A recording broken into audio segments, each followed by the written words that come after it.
Greetings, friends. Wadding Rizky here, and this is the weekly Russian-Ukraine war update for the week of December 2nd through December 8th of 2024. And if you want to continue seeing these weekly Russian-Ukraine war updates, be sure to subscribe to my channel. Now, let's get right into what happened in this past week. So we're going to first talk in the South Donetsk direction. The South Donetsk direction basically covers from Krakow to Velika Novoselivka, and so it's kind of like a two-parter. Let's talk about the first part of Velika Novoselivka. So this week, we talked about how last week the Russians took the village of Rozdolnovka, and what happened was during the earlier last week is that the Russians actually took full control of the village of Novokumar. Now, what happened though was that after the Russians entered Novokumar, we actually have geolocated footage of that, is that the Ukrainians led a bunch of counterattacks. Now, failed, but some of them did, according to some sources, did succeed, and accordingly, most sources have said that the Russians were pushed out of Novokumar. However, the Russians still kind of fell back to some more of the fields south of Rozdolnovka, so they haven't been pushed all the way back to their previous positions, but they did withdraw from the village itself, which for the Ukrainians is the most important part, because this has one of the roads that helps supply Velika Novoselivka. So as long as Novokumar has been retaken by the Ukrainians, they can still supply Velika Novoselivka from the north.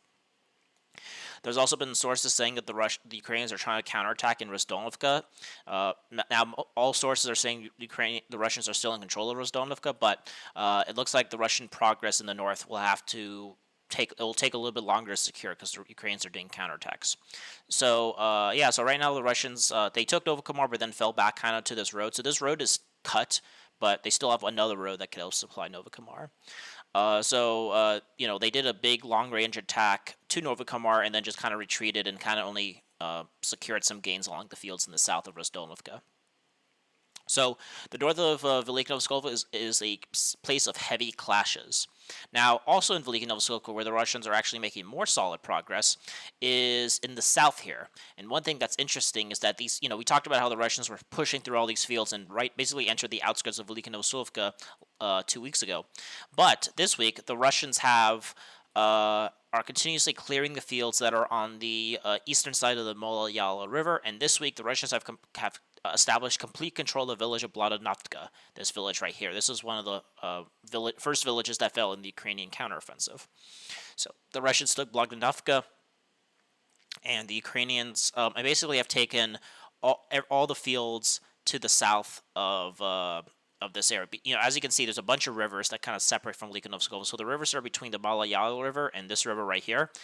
These fields have been taken by the Russians this week. So a lot of progress in the south here. And if the Russians were able to secure their positions in the north here, they'll be able to start attacking Velika Novoselivka from multiple directions. So the village of Bladanovka has been taken by the Russians, and what I think the Russians were going to do, we're going to get there in a minute, is that they're going to try to secure these villages on the other side of the Mola-Yala River by their gains on the near Rodopil and Novodarivka. So once they could secure these gains on the other side, they could then start assaulting Velika Novoselivka from the south, from the east, and then once they could retake Novokumar or fend off these Ukrainian counterattacks also from the north. And it's very possible that Velika Novoselivka will fall by the end of this month. Now, speaking of the more on this side, this week, the Russians have taken Rovnopol and Novodarivka, 2 weeks ago. But this week, a lot of sources are saying the Russians have fully secured their positions, and made a more steady front line here and kind of, flattened the front line between Rovnopol and Novodarivka, and the Ukrainians kind of retreated back to their positions on this road. This is the reason why the Ukrainians retreated up here, is because this is where the Ukrainians were before the Ukrainian counteroffensive last year, and so they actually have a lot of trenches and such built up on this road, because obviously they want to protect this last line, this road that supplies Velika Novoselivka from the west. So the Russians basically returned back to their previous positions. However, so obviously, the Russians could continue pushing forward and try to cut physically this road. But one thing that the Russians have been also focusing on, instead of continuously pushing forward, is that the Russians are actually trying to take the hills, because obviously on a river, it's more of a on a low ground. However, on the other side, you are on more higher ground. So there's these hills that are on this area of the river, which the Russians are trying to secure. And this week, the Russians basically took these fields here to the east of Ronopil, and this gives them a little bit of a high, this is a hill, And so from here, the Russians will be able to start storming the village of Storozhenia and Markarovka, and then continuously and probably flatten the front line to try to and continue pushing northwards, and they'll continue pushing this way and try to cut probably the road here, and then they could start try to take Nistishuvska, and then so they could start then going kind of like cutting off Velikinovskoye from the west. So the Russians have made a lot of progress in the south. They are the Ukrainians are trying to push the Russians back in the north. So the battle of Velikinovskoye is very bloody. Right now, the Russians are basically putting in the positions to try to storm it. Right now, the Russians aren't going to attack it directly. They just want to get everything in position so that when they attack it, the Ukrainians will break apart and flee. So that is Velikinovskoye. The battle for this big town is still ongoing. The Russians are making progress, but it is not without its challenges. Now, also, let's now talk about the part 2 of the South Donetsk direction, and this is in the Karakova area. This week, the Russians are rapidly disintegrating the Uspenska pocket. Now, as I've talked about this in previous episodes, but there is 2 pockets the Russians are trying to farm: the Karakova pocket, which is trying to basically reach Andriivka, Constantinople, and try to surround Karakova, and then the smaller pocket near Uspenska. And this Uspenska pocket is rapidly collapsing. And for some reason, I don't know why the Ukrainians aren't giving this up. They're surrounded on all sides. They'd be better served if retreating back to try to defend Karakova. There's no gains for the, and I think the reason why the Ukrainians are trying to hold on to Uspenska is because they have a bunch of fortified trench networks here, and so they really don't want to lose them. And but the thing is that you're putting yourself in a very precarious position. Let's talk about why. So this week the Russians have basically pushed towards the villages of Sushka Yar and Constantinople, which was one. They were using these villages to help supply the Uspenska pocket, and now there's only one way out, which is through the northern route and try to get into these open fields. So they're not completely enclosed yet, but this had a road, and this road is now fully cut by the Russians. And this week we have geolocated footage that the Russians have completely captured the village of Sushka Yar, this village, and forcing the Ukrainians to retreat onto the other side of this river right here, and try to defend these fields to the south of western Karakova. Also, pro-Ukrainian sources have shown that the Russians have also entered the village of Constantinople, this village right here. However, it's not been fully taken, but I have right now the Russians are trying to clear this village, and what the Russians are trying to do basically is take these 2 villages, and then maybe start maybe crossing this river, and then, or maybe stopping, and then hoping that when the Russians start pushing forwards towards the village of Rozdolovka to try to cut these 2 highways, they could start also moving northwards along this river, and take the village of Zelinovka and start getting closer and closer to this highway, which is what they want to cut. But the fall of Sushka Yar, the Constantinople basically falling almost anyway, basically has cut one of the major supply routes to Uspenska, this Uspenska pocket. And if you scroll down to Uspenska, you can see, this huge trench network in the south here, this huge trench network to the north. And so, the Ukrainians have built up this area because they thought, this protects Karakova, and they kind of it's part of their plans to defend Karakova. But obviously it's not, it's getting harder and harder to support themselves. And this week, the Russians made a daring, lightning-fast attack and have captured the Uspenska agricultural farm units right here. So the Russians are already in Uspenska village itself, and have, and if they could, and I have no doubt that the Russians probably have taken this road that connects Uspenska to these Ganovka and Volinskaya Hal, and if that is the case, then it's going to be, very hard for the Ukrainians to help support their positions here. In fact, according to some pro-Russian sources, the Ukrainians already fled from Zelinovka Hal and have retreated back to Uspenska. And I have no doubts that probably by the end of next week, the village of Ganovka will fall as well. And actually, I wouldn't be surprised if Uspenska falls itself. If these village, right now the Russians are about to encircle it. I wouldn't be surprised if by the end of next week the Russians have completely control over Uspenska and the Ukrainians fall back to shorten the front line. They could take the troops that are being shot through here and help defend maybe the Karakova power plant to stop the Russians from trying to cut it from the south, from Staroterny, and just try to defend their new positions along this highway and in Karakova and such. So the Uspenska pocket is rapidly closing. we basically have the villages of Ilitka, Yasotonivka, and Romanovka have been taken by the Russians. That has been confirmed this past week. This happened 2 weeks ago, I believe, but this has now been confirmed. So, yeah, the Uspenska pocket is rapidly closing, and we shall see, what the Russians will do once that Uspenska pocket closes.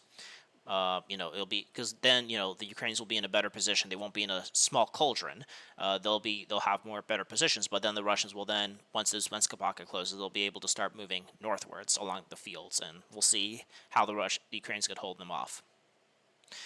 So that's the Karakova, the South Donetsk direction. There's been no changes in the Zaporozhye or Kherson direction. So now let's talk about the Pokrovsk direction, which is actually where a lot of the more interesting things have been happening. So far I've been talking about like the trends that have been going on for the last month or so in Karakova, but this is where a big change has been happening in Pokrovsk.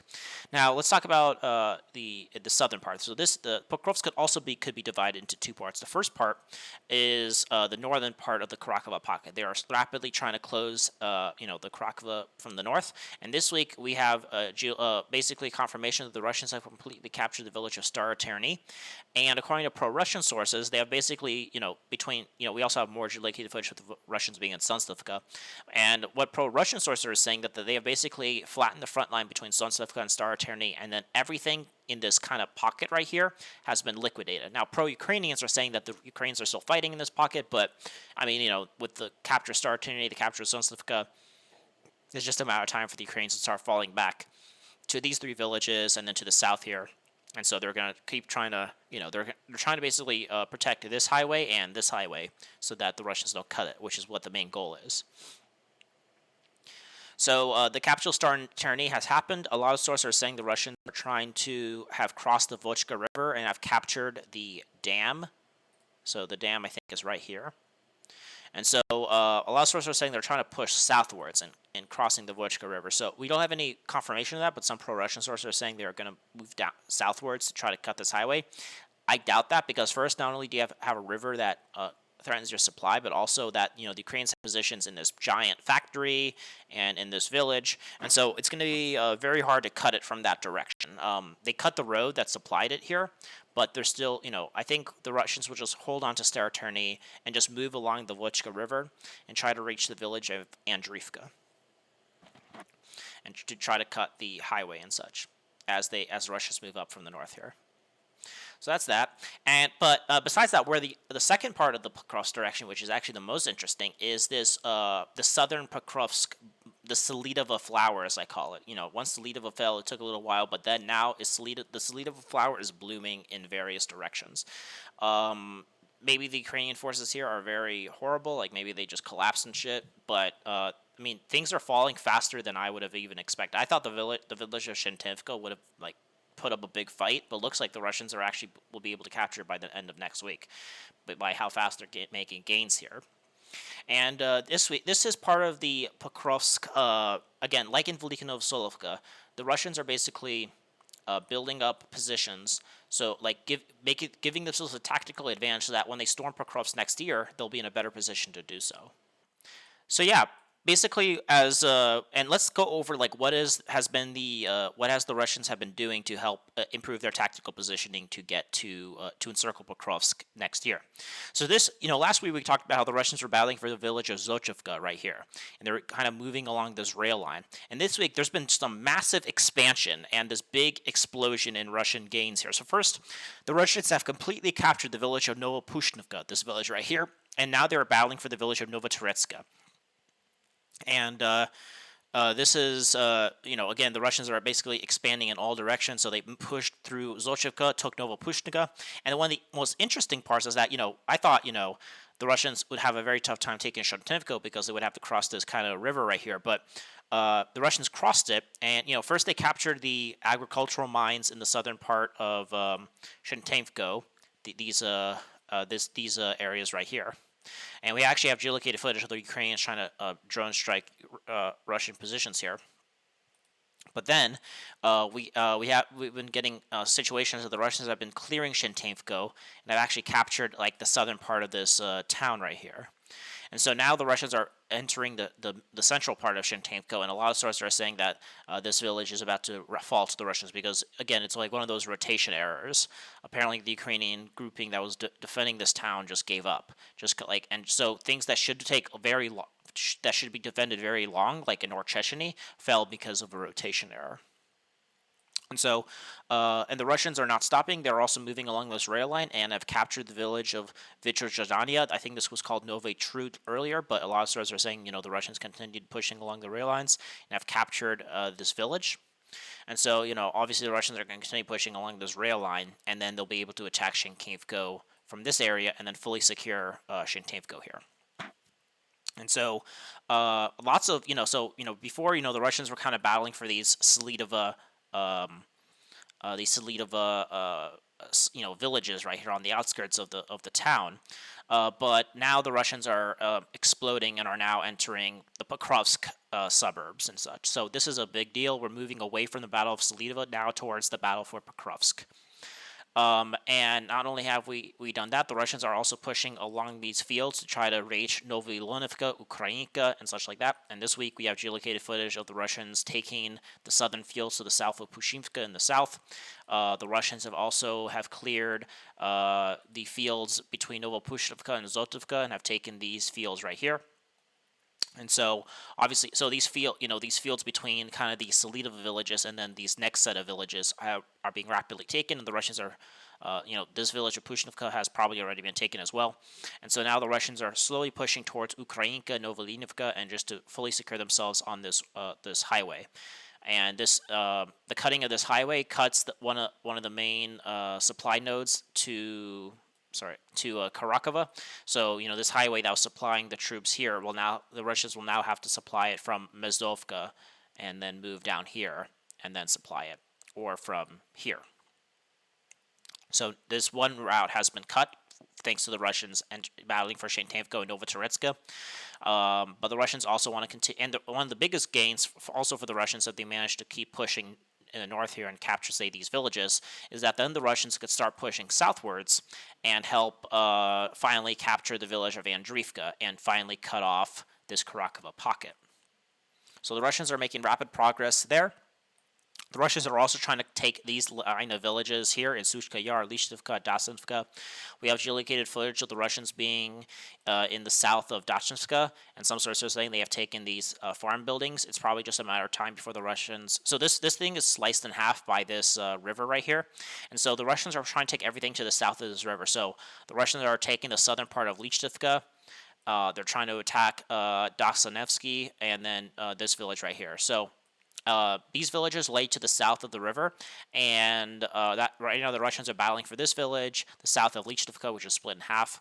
And so once the Russians take these three villages, and the Russians will then also continuously push along this rail line towards Novoukrayinka, and then from there, they'll then solidify themselves here. Then they'll be able to take the village of Zelania, and then also probably take the northern part of Lishtivka and Suchka Yar. So what the main goal of the Russians here is, because they're pushing from north from Selidova, they are now capturing the fields.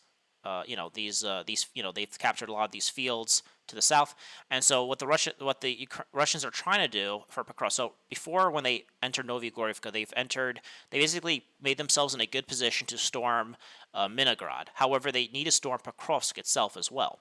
And so they're putting themselves in a good position to be able to do that. And so what the Russians are going to do is that they're going to secure Shentenko and secure the villages along this kind of, and flatten the front here. And then from there, and then the Russians will also be pushing to the west here. And, again, it's twofold. The Russian push in these fields to the south here towards, Novolinivka, Ukrainka are to help support the operations to encircle Karakova. And then from here, the goal here is to encircle Pokrovsk. Once this happens, the Russians will then push more to the northwest and try to take the village of Pishana, Zavernio, and try to kind of push along here. And then from here, the Russians will then try to make a dash towards this rail line, and then cut, this rail line, this highway, and then try to obviously then cut. Let's kind of scroll down here, is that, once the Russians are, here, right, once they capture Pashan and that, then they could then, move along here, reach the rail line, and then if we scroll down here, the Russians could then try to storm this area of Pokrovsk and then cut these two highways to help support Pokrovsk from the other. So then everything to the west of Pokrovsk will be cut, and then the Russians could then start storming it from multiple directions. But that is the goal there. And then, but also the Russians will also try to, it's not just going to the west here. The Russians then will try and will continue pushing along this rail line, and then along this rail line, and then obviously the Russians will push here using this river, this river right here as a guarding point to their east, and then they'll move up here, try to take the village of Kosovsky and Promenova, and it'll be something like this, and then they'll try to take the southern part of Minigrad.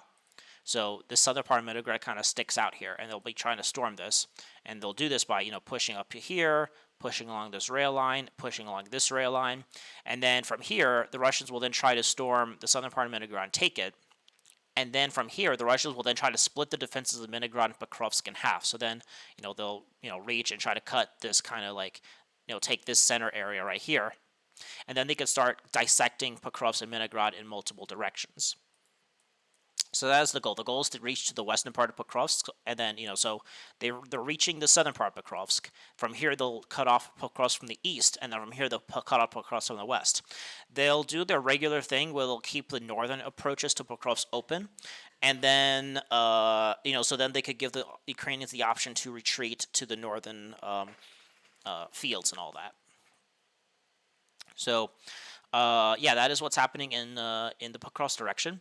Lots of gains for the Russians, and we shall see how the Russians continue developing their tactical maneuvering to help storm Pokrovsk in the next year. Now we're going to actually go to the Toretsk direction. In this area, last week we talked about there wasn't really any changes on the map, so there wasn't much to talk about. However, this week we have a lot of changes on the map to talk about in terms of Toretsk. And so, and the thing is, this doesn't happen all in like one go.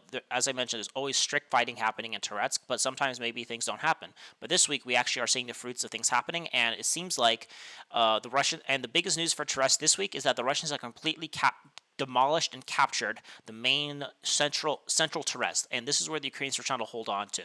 The Russians have captured these Terrakans right here.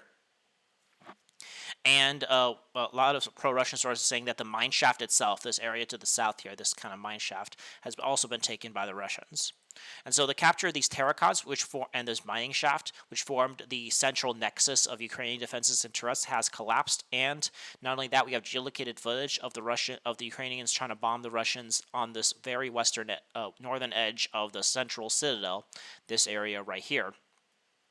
And so this proves that the central Toretsk has fallen to the Russians, and that so from this point, now that the Russians have secured central Toretsk and these mine shafts, and unless the Ukrainians do a counterattack that somehow regains it, if the Russians could hold on to these advances in central Toretsk, then basically the only thing left for the Ukrainians is this kind of smaller mine shaft right here, and then these kind of small little like Terrakans to the very north. And so the Russians will then storm through the northern residential area of Pokrovsk. They'll start trying to encircle, this area right here. They'll start, spilling outwards and try to encircle these small Terrakans. But I mean, it's very, very possible that the Russians could take Toretsk by the end of the year. So it's going to be a very big gain for the Russians if they're able to take it. And so, so it's a very big deal that they're able to do it. And the reason why the Russians have been stuck in Toretsk for the last like two months or so is because the Ukrainians were able to hold them off with having positions in the center of Toretsk in these mine shafts, in these huge Terrakans. And this week, the Russians have completely taken them. So the main defenses for Toretsk has fallen, and now the Ukrainians have some small, they have some positions in this mine shaft. They have positions in these kind of Terrakans, but these could only slow down the Russians, and they'll probably be able to take it by the end of this month. And we also have some geolocated footage of the Russians are still have taken Ledonovka. Some pro-Ukraine sources said that this village there was a counterattack, but we actually have some geolocated footage that the Russians are still in this area, and the Ukrainians are in these two villages of Sherebanka and Novospatska. One thing that's interesting, we actually have geolocated footage of the Ukrainians are still stuck in this kind of small in this car racing track. These areas right here in the southern part of the district, and so once the one thing I could see is the Russians pushing, trying to encircle the Ukrainians that are in this area right here, and force them back to Shirbenka. So Toretsk is one thing I've also talked about with Toretsk, that once Toretsk falls is that the Russians will then have lots of possibilities for Toretsk. So is that once Toretsk falls, the Russians still have a little more cleaning up to do for tactical positioning. So first, I think the Russians will try to secure themselves along this highway, taking the villages of Delinivka and Dachivka. So they'll be trying to basically secure themselves along this rail line, and then using this giant um, water reservoir that protects the Russians. The Russians will then continue moving. Once they take this, they'll take the villages of Shirbenka and Novospatska, and take those villages and then try to reach up until they reach this area right here. So there's like this kind of small reservoir right here, and try to reach this reservoir. So the Russians will have positions basically along this area using some natural obstacles, and they'll take Klimpa, Balka, Katerinivka, and then if we go to the global scope here, if we look at the bigger picture, is that what will the Russians do once they take these areas? So this is what I envision the Russians will be taking with Toretsk. So from there, the Russians will have a lot of good possibilities. So the Russians have this. Now, what can they do? Well, there's two options. One, they could support and flatten the front line with Pokrovsk in the north, which might be what they do.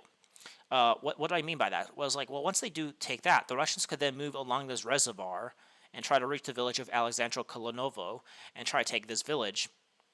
And then once they take this, cut the highway here, then they could start, cleaning up these Ukrainian positions to the south here, and then push the Ukrainians all the way back to this highway. And then, the goal here obviously is to try to take this area right here. So the goal for the Russians is that just as when they invaded Krakow, they're trying to flatten the front line from the south. Once the Russians take their gains on Toretsk, they could flatten the front line from the north here and then try to take something like this. So then this area, and then if we look kind of in more higher, is that if the Russians do this, then this area will be they would have flattened the front line here. So as you can see, then it's a more continuous defense. And then what the Russians can do is then also start storming this highway and cut the main highway connecting Pokrovsk and Konstantinovka to help support the offensive on Pokrovsk that's happening next year. Another thing the Russians can do from here is to help the battle for Chasiv Yar. And from this point, the Russians could then continue moving towards the village of Alexandro Shuftovka.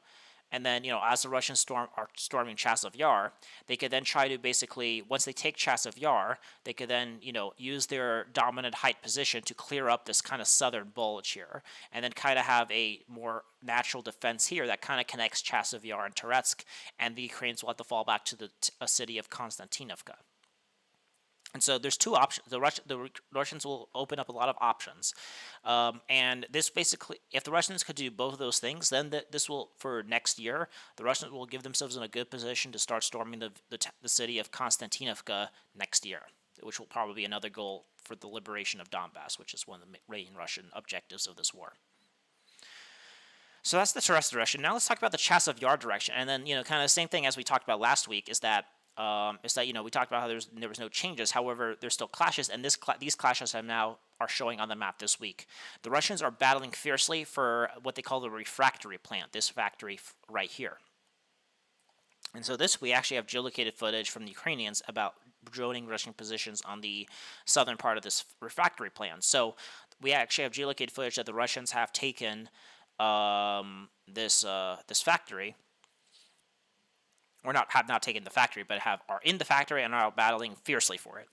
And so this is one, again, the main defense of central Chasiv Yar is with these high-rise buildings in this factory. So the Russians could take the factory. It just takes away one of the main Ukrainian defensive positions in this area. Another thing to keep in mind is that Another thing that's happening is that the Russians are also pushing in the north of Chasiv Yar. This week, we actually have a lot of sources saying the Russians have taken kind of a part of northern quarry. I wouldn't be surprised if the Russians continue trying to push and try to take this quarry right here, which could help them encircle Chasiv Yar from the north. But what's interesting is that the Russians are actually pushing and have entered this residential area right here. And so the Russian, according to some sources, they have reached this area right here. And well, I wouldn't be surprised if the Russians continue cutting off Chasiv Yar from the north here by taking this quarry, which they've already entered. And then, obviously, this also goes with the Russian positions in the south as they try to encircle Chasiv Yar from the south here.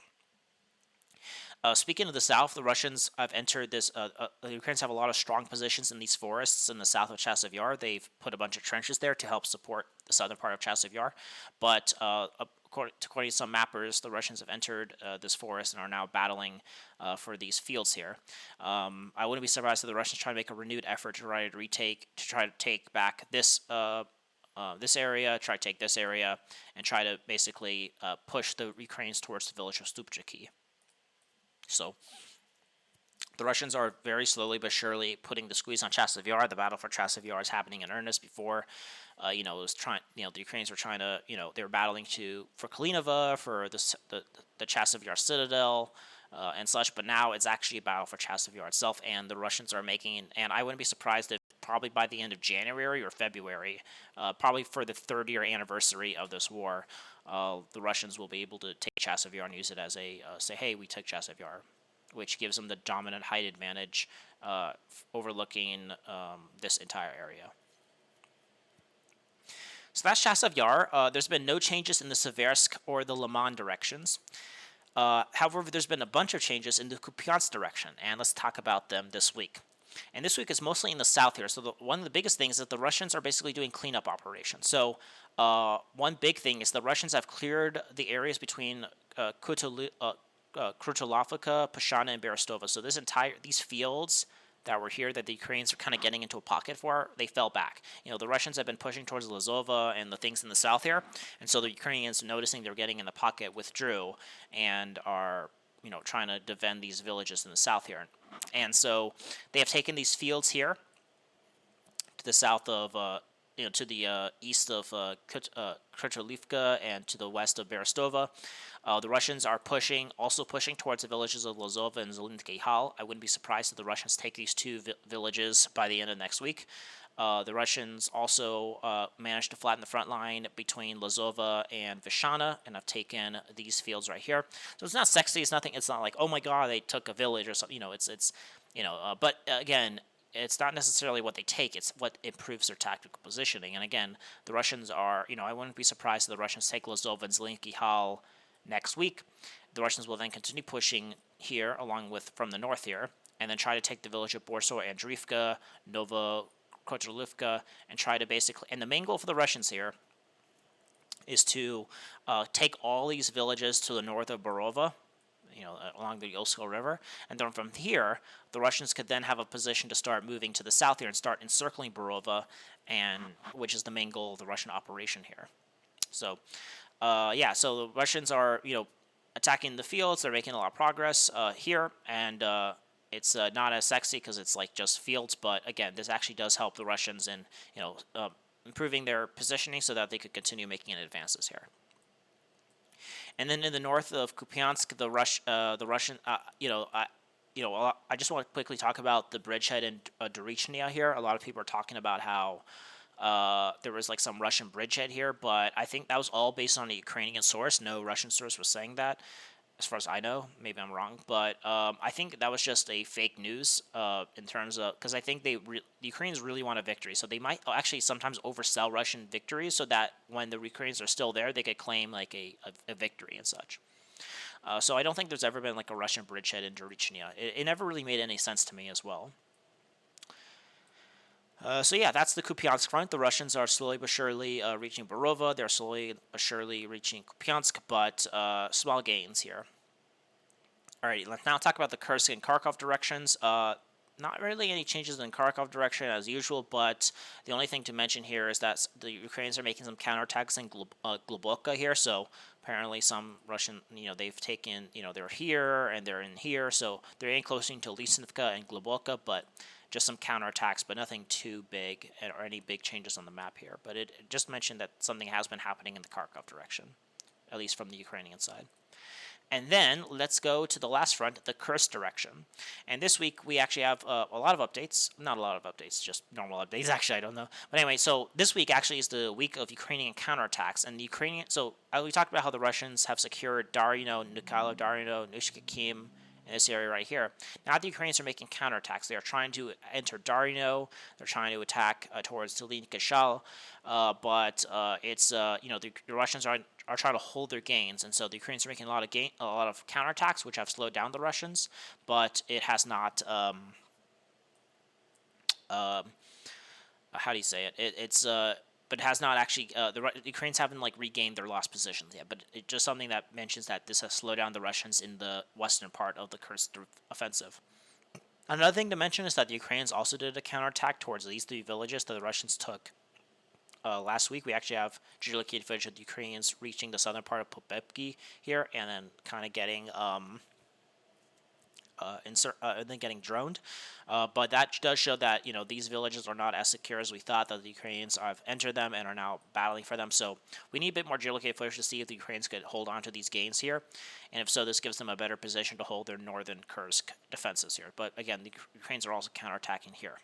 Now, where the Russians are attacking is in the south of Suchka, and this week we actually have confirmation that the Russians have completely captured the village of Pletikanovo here, and have basically advanced along the Pesky River here. And so they have taken Pletikanovo, and this gives them a better position to start improving positions in the south of Kursk. So the main goal for the Russians obviously is to take Suchka. And they need to reach it from the north here, which is where the battles are, but they also need to reach it from the south. So, yeah, that's the Kursk direction. A lot of, small gains here, mostly for the Ukrainians counterattacking, but that is what's happening. So, yeah, that's the end of this video. Hope you guys enjoyed. Be sure to like and subscribe to my channel. Subscribe to my channel if you want to continue receiving these weekly Russian-Ukrainian war updates. Like my video, comment your thoughts, and share this video around. So, aim high and wander on.